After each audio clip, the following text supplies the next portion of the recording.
大家好，歡迎返嚟莊山頻道。最近睇重案解密，邊個單元最令你睇到起雞皮，心都寒埋？相信好多人都會投張國強同張文慈呢個教授殺妻案一票。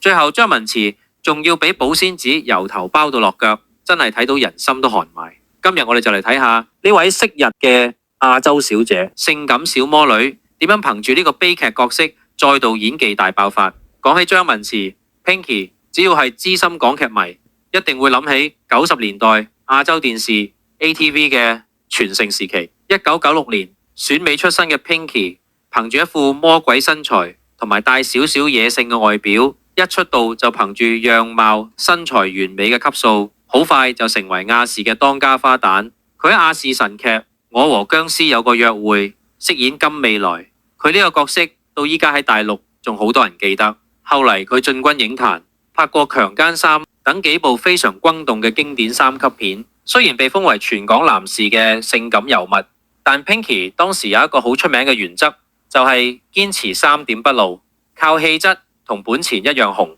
好多人都以為佢只係靠樣食飯，行性感路線，但其實 Pinky 內裏胸襟廣闊，一直都好肯為演出而犧牲。估唔到多年後呢位昔日嘅性感女神喺最近熱播嘅重案解密入面，竟然可以完全剝開面具，拋開所有包袱。佢同張國強呢對老戲骨，今次飾演一對長期有語言暴力，最後引嚟殺身之禍嘅悲劇人妻。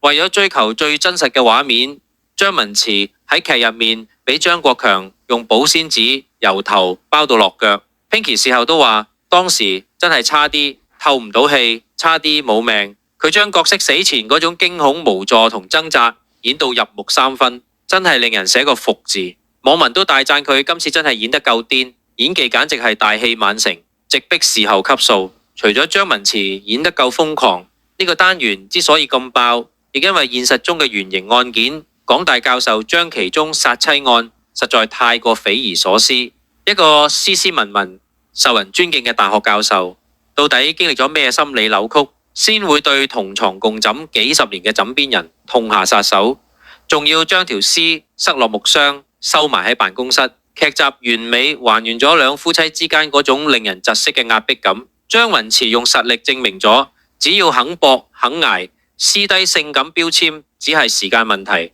大家睇完呢集教授殺妻案，覺得張文慈同張國強邊個演得更加令你心寒？你又記唔記得 Pinky 以前邊套經典作品？歡迎留言討論。多謝大家捧場。未訂閱嘅朋友記得順手撳埋個訂閱掣。我哋下集再見，拜拜。